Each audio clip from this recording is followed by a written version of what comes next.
You really want to stand here and lie to me after everything? Her voice cut through the heavy air, sharper than the ring of a spade hitting stone. You signed the deeds. You laughed at me in front of everyone. A flush crept up the man's neck. Now hold on, you're twisting. She shook the battered envelope in his face.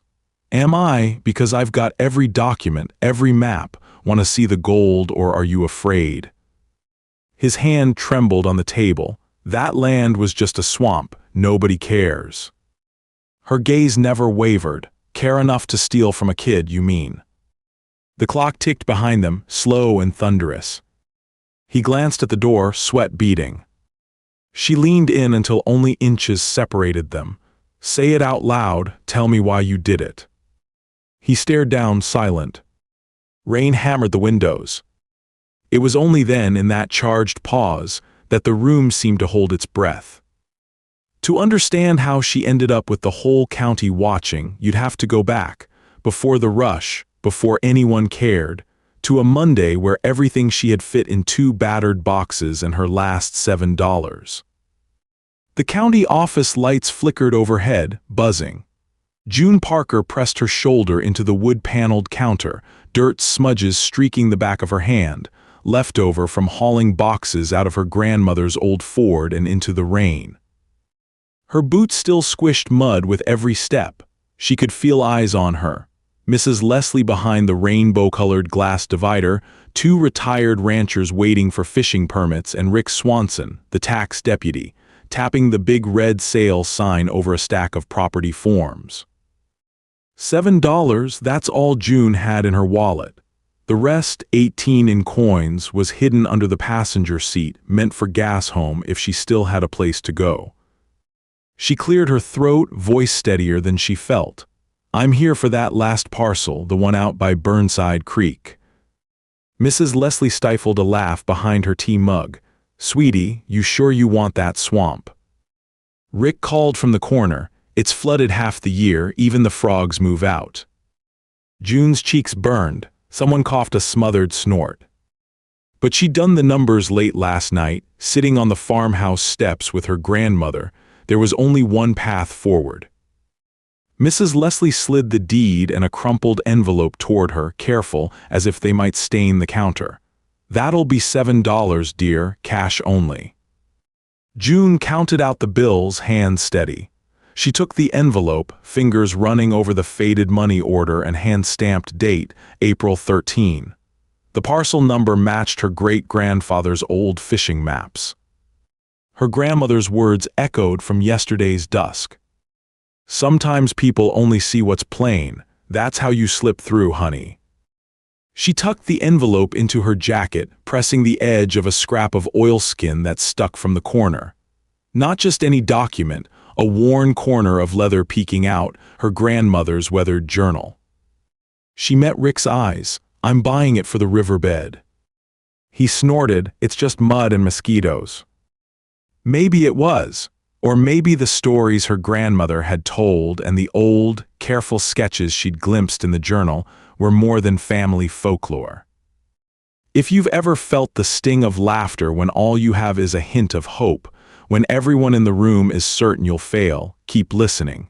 This story is for you. By the time June drove the old Ford out past the town's broken-down feed mill, rain had turned to a heavy mist, curling around the blacktop and blurring the outlines of gnarled Sitka spruce at the road's end. The Burnside parcel was a mile off the county lane, only accessible by an overgrown game trail and a half-rotted wooden bridge. She downshifted to second, teeth gritted as the wheels slid in the muck.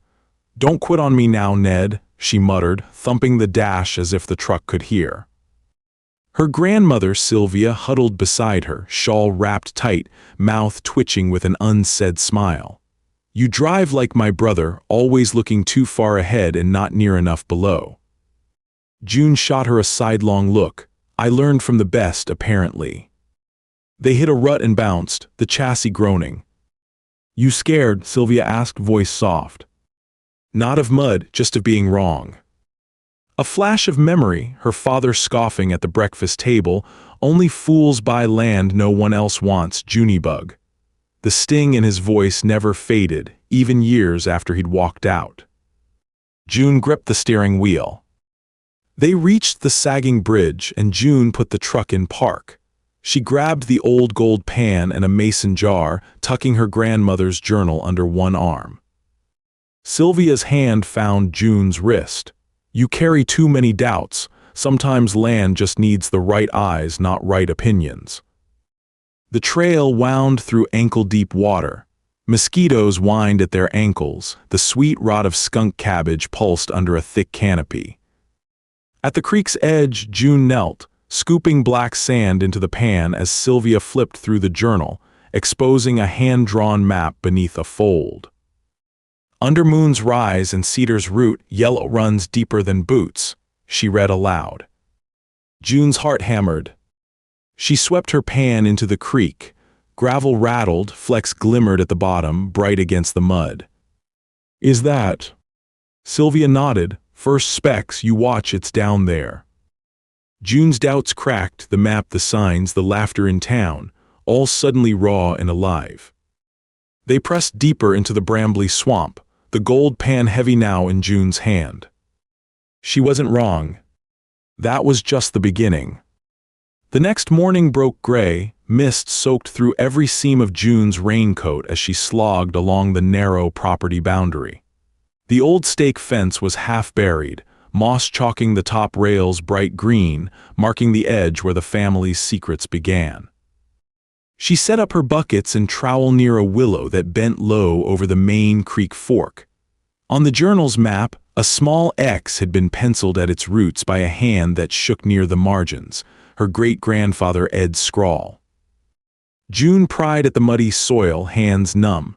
A few inches down, she hit gravel, wetter and heavier than above. She filled the mason jar, careful. Back at the truck, she poured a splash into the old gold pan, added creek water, and began to swirl. The motion soothed her, circular, patient, just as Sylvia had shown her in childhood. As the grains settled, bright yellow glinted at the edge. Her breath caught. She ran to the passenger door, sliding into the seat with a muddy grin.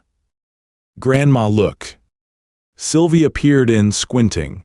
"Didn't I say so?" she coughed, the tiniest hint of pride flickering in her wrinkled mouth. "Do you think could there be more? Enough too?" Sylvia's eyes flashed. "Just don't rush, the land hates greed." They sat together, watching rain bead on the windshield. June flipped through the leather journal, thumbing pages with entries in fading script. Buried in the middle was a loose sheet, dated 1933, written by Ed Parker. "Don't trust the banks, hide where roots drink deep, never all in one place, mark every stash for the next to find." A tin square taped to the back fell into June's palm, stained with wax. Sylvia reached over, tracing the edges. "That's one of Ed's coin tins. He always said, if you need to eat next year, you'd better hide last year's meals." June's stomach tingled. The gold at her feet wasn't just nature's, it was family placed. She scanned the next map fragment, a series of rough dots tracing what to most would look like random patches of swamp. She read aloud, "Mason jar by Old Stump, tin by rock with 2 cracks, coin roll South Bend." This wasn't just about gold, she realized. It was a puzzle spanning decades. June pressed the journal close. Inside its pages, her family had hidden more than hope. Some secrets wanted to be found. 3 days later, a hot wind roared in from the west, drying out the flood pools and drawing thick fog up from the mossy undergrowth. June wiped sweat from her brow, crouching at the northern edge of the property and scraping at a patch of black sand that the journal marked with 3 little arrows. From behind her, the old Ford rattled into view. Sylvia was at the wheel, lips pursed. She waved a slip of official-looking paper. "We got a letter, Junebug, Rick at the county's poking around. Says we can't dig, not until inspection." June's jaw clenched. "But we own the land, and we're not mining, just, prospecting." Sylvia snorted, never stopped a busybody with a badge. June leaned against the door, exhausted. "This is bigger than I thought." A sudden thought struck her: time pressure. In the journal, her great-grandfather had mentioned storms flooding the creeks every spring, burying anything left above ground. If she didn't move fast, all those caches, coins, jars, the veins of gold, would slip under 3 feet of silt for another century. She inspected her new find, a corner of canvas sticking out from under the willow. Her hands shook as she pried it free, revealing a square tobacco tin sealed with paraffin. Inside, a roll of gold coins gleamed, unfaded by time. Pre-1933 American eagles, a glimmer of history in her palm. "Grandma, these are real." Sylvia smiled, eyes softening. Someone shouted up the trail, Rick, in his county badge. "You girls up there, we got rules, need a permit for that." June exchanged a look with her grandmother. They had to act fast, this wasn't small-town privacy anymore. Sylvia hissed, "I'll keep him talking, you get the rest." She rolled down the window, voice carrying, "Why don't you come up here, Rick? Tell me about permits in the rain." June pressed deeper into the woods, journal clutched tight, the prospect of both gold and trouble pressing close. This was her only chance. June waited behind the split-trunk alder, knees caked with black mud, as Rick's voice drifted closer. For years, he'd been nothing but a distant official. Now, his footsteps meant the difference between discovery and loss. Sylvia's chuckle rose and fell, covering for June as she dug beside the old cedar. "Rick, why the sudden interest?" He squelched up, clipboard in hand. "Folks at the diner say your granddaughter's found something big. County wants a cut if you're running a major claim." Sylvia held her ground. "You want mud, Rick? I'll sell you all the mud you want." While they sparred, June reached deeper, her fingers hit something solid and metallic. She brushed away dirt, revealing the top of a cast-iron box. The hasp had rusted shut. She worked it loose, heart pounding, and pried open the lid. Inside, canvas wrapping, 2 mason jars, and a leather pouch. Each container weighed heavy.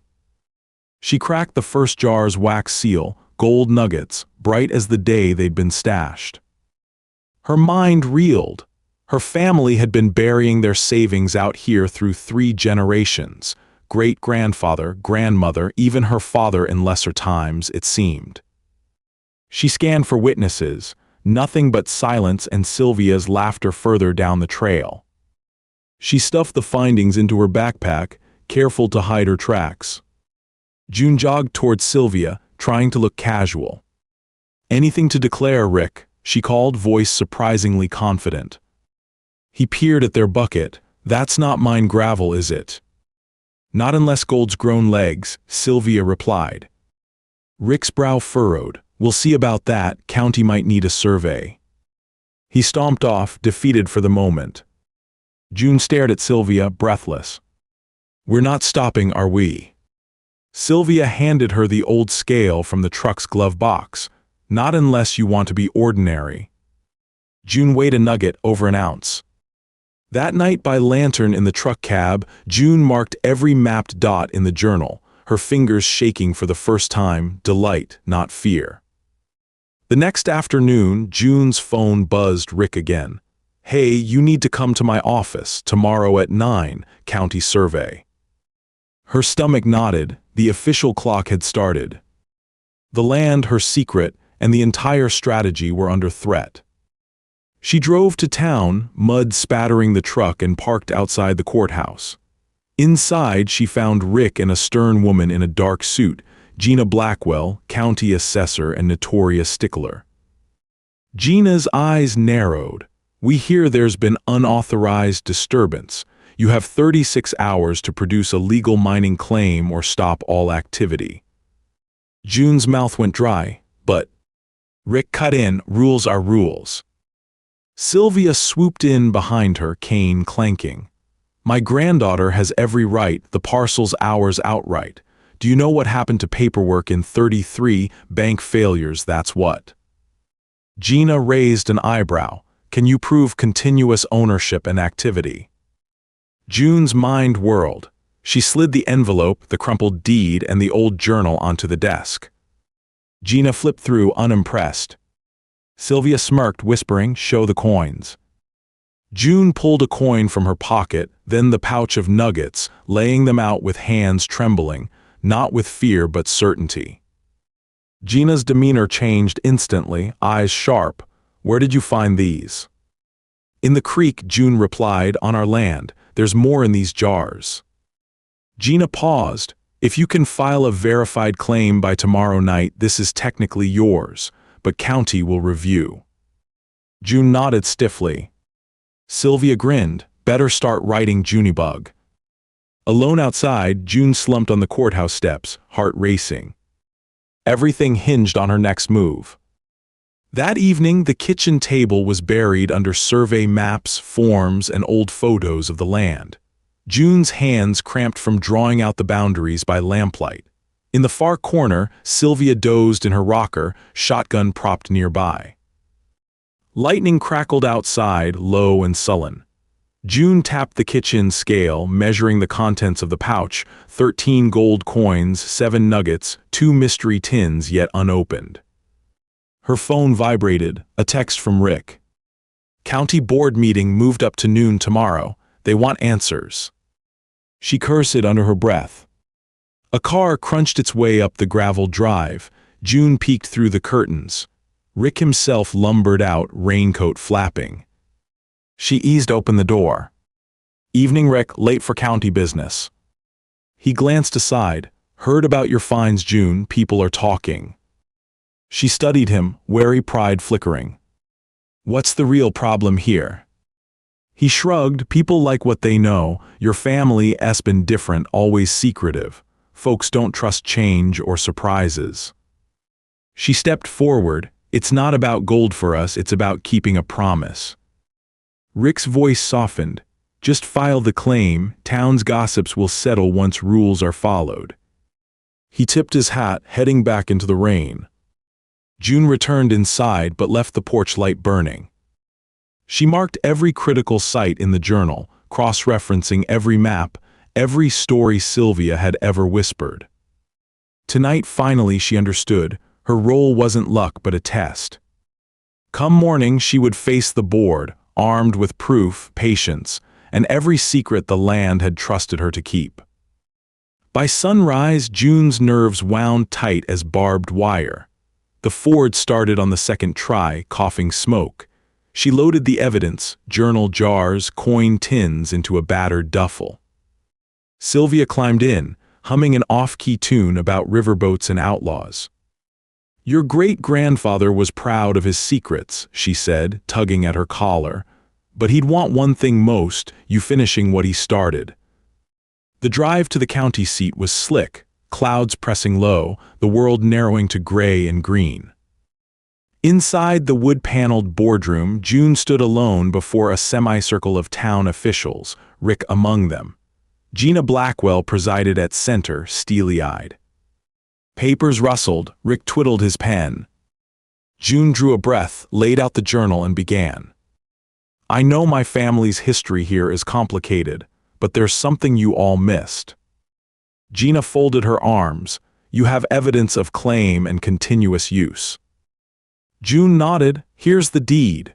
Here are detailed entries, maps, and—" she unscrewed a mason jar, gold glinting inside. "Here's what matters." Gasps traveled around the table. Rick leaned forward. "That's a lot of gold for a swamp." June pressed her advantage. "My great-grandfather hid coins and nuggets across the parcel, documented each site and the geology. I've continued his work." Gina's lips pressed thin. "So you're saying this land is, in effect, a private reserve, that all prospecting since the Depression's been intentional?" June replied, "Yes, and it's protected by both county law and state gold claims if I file today." Rick tried to cut in, but Gina silenced him with a gesture. "In that case, file your claim and pay the requisite fees." She looked June in the eye. "But remember, the rules serve the community. Don't let greed rot the roots." June tucked away the nerve-jarring prospect of sudden wealth. She would have to outthink not just rules but jealous officials, maybe even neighbors gunning for a piece. Sylvia squeezed her granddaughter's hand under the table. "You did good, Junibug." That night they celebrated with cold stew and lantern light. The land's true test lay ahead, but June had met its challenges head-on. June's life now spun on secrecy and method. Every day, while classmates posted about parties and river floats, she returned to the muddy woods with shovel, pan, and journal. She tested new sites, digging, weighing, and cataloging each piece. The notebook grew thick with entries, soil samples, gold weights, GPS marks. Some days all she found was mud and hope. Other days, a new patch of black sand rolled back to show another jar or tin, trembling in her hands, layered with gravel and time. Each discovery followed the cryptic poetry of Ed Parker's journal. Bend at Twin Cedars, dig where owl calls. Tap stone thrice, black sand falls. She sometimes spoke aloud to the trees, half joking as if waiting for an answer. In late August, a creek shifted after a night of wild lightning. June, wading through the new cut, spotted the end of a paraffin-sealed jar poking from the gravel. She pried it loose, and inside, a roll of gold eagles, the richest yet. Back at the old farmhouse, she laid them out on the kitchen scale, more gold in one night than her father's annual salary. But she kept quiet. Sylvia watched her, knitting in the corner. "Hard to believe you're still hiding something that shines, isn't it?" June hunched over her journal, tracing the map. "If I talk, they'll want it, all of it, they tried before." Sylvia chuckled low. "Let them ask, truth has a way of surfacing like gold in a storm." The first rumors spread in town, a Parker girl digging up the creek gold shipments at odd hours, the county suddenly eyeing the forgotten swamp with envy. June ignored them, her focus narrowing to the next X on the map. The land kept revealing itself, once to the open mind, now to persistence alone. Fall swept like fire down the ridged hills, golden leaves piling over June's markers, warning her it would soon be impossible to dig further before winter. She worked alone more often, Sylvia's cough deepening, but the old woman's voice always close, a steadying anchor. Late one evening, June uncovered the last marked cache, buried beneath a twisted stump at the southern edge of the property. It was a leather pouch, cracked and dry, wrapped in oilcloth and sealed with wax. Inside, a mix of gold nuggets, battered silver coins, even a note in Ed's spidery script. "For the next who carries the burden, not the weight." She read and reread the line, its meaning clear now. Sylvia met her in the kitchen, eyes glistening. "You're the only one who ever listened, June. Some people look for noise, others hear what's waiting underneath." They embraced, the weight of years settling finally as relief. The last pieces fell into place. It wasn't about outsmarting anyone else. It was about earning the land's trust and carrying it forward. June spent the rest of that year in the land's grip, cataloging, learning, filing claims, and pushing back as the county sniffed around. When colleges called with offers to study geology, she grinned quietly.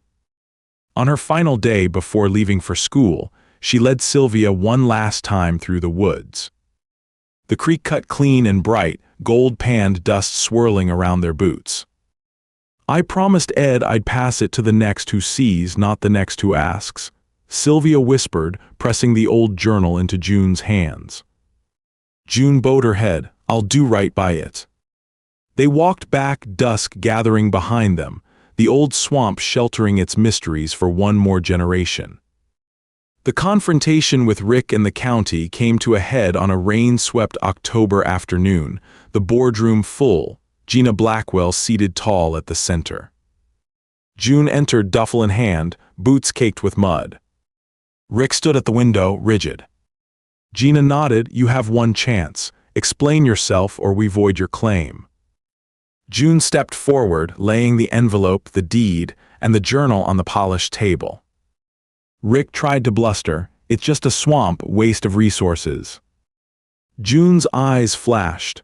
Didn't stop you from laughing at me or trying to take it when you thought I was just a kid. Gina's gaze swung to Rick. Is this true? He shifted, voice cracking. That land has always been county headache. June shook the battered envelope, voice steady. I have every document, every map. I can prove not just gold, but intentional stewardship. My family hid coins and nuggets here during desperate times. There's a reason no one else found them. Murmurs swept the room. Rick blanched. You're twisting things. She refused to back down. Want to see the gold, or is it easier to say you never cared? His hand trembled on the table, sweat shimmering on his brow. Gina gestured. Lay it out, June. She tipped the jars and tins onto the tablecloth, gold coins, nuggets, the old pouch with Ed's note. Light flickered. Faces in the room froze. She looked Rick dead in the eye. Say it, why'd you try to stop me? He stared down. Nobody wants change. I thought it was wasted space. I needed proof. Sylvia's voice cut in from behind. Proof enough now, Rick. Gina rose. This land and its stewardship belong to June Parker from now onward. The county will record her claim and her rights. Anyone found interfering inside or outside this office will answer to the law. Rick shrank into his chair as Gina's gavel came down, sharp as thunder. Outside, rain hammered the window. Sylvia took June's hand, eyes shining. They'd done it. The secrets were safe. Over the following weeks, Rick was stripped of his county title and fined for attempted interference with legal property. The State Mining Commission investigated but found no grounds to overturn June's claim. Townsfolk once dubious now hailed the story as a legend revived. Strangers came asking for advice, but June only smiled, cryptic. She de-learned what to share and what the land kept for itself. Sylvia stood proudly beside her in the general store, fielding congratulations and sly questions alike.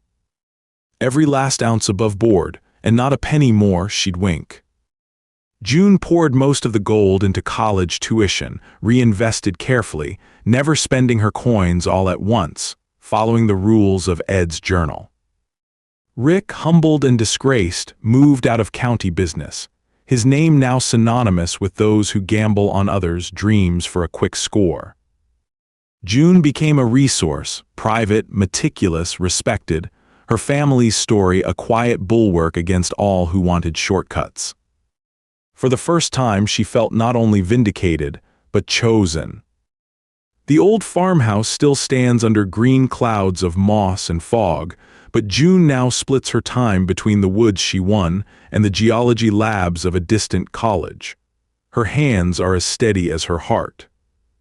Some stories stretch wider than creeks, binding stubbornness to hope, mistake to meaning. If you ever find yourself dismissed, doubted, or laughed from the room for chasing what seems foolish, remember. It's not the land that's empty, it's the eyes that refuse to see. Listen for the hush beneath the mockery. Sometimes it's the sound of gold waiting for hands brave enough to dig. June returned every holiday, boots wet with memory, boots heavier now with a certainty that didn't fade in the face of weather or wary stares. The first autumn she was gone, leaves spun over Burnside Creek and the branches scratched runes against the gray, but the trails she and Sylvia marked proved as steadfast as time. She would walk out beneath the cedars, the old journal in her back pocket, touching each root and stone as if to reassure the land. Still here, still grateful, still listening. One evening in late November, Sylvia met her by the porch swing, wrapped in 2 shawls against the creeping chill. They sat together, silence easy, and watched distant headlights claim the far road. June handed over a newspaper, headline blaring about Parker Gold, and together they laughed, small and secret as the first day they'd found black sand flecked with hope. Still hiding the best parts, aren't you? Sylvia's voice was wry. June grinned. They wouldn't understand if I showed them everything. The land likes its secrets in the open, but not on the front page. She leaned her head on Sylvia's shoulder. Do you ever miss when it was just ours? Sylvia's hands, gnarled but strong, patted hers. Not a bit. This was meant to outlast us. Your great-grandfather said money buys a meal, secrets feed a family. They watched the sun dip below the rise, Burnside Creek ribboned with fog. Sylvia cleared her throat. You'll take care of it, Junibug. The land, the stories, even the next fool who laughs before looking. That's all the promise we ever needed. They rose, creaking with years, and locked the house behind them.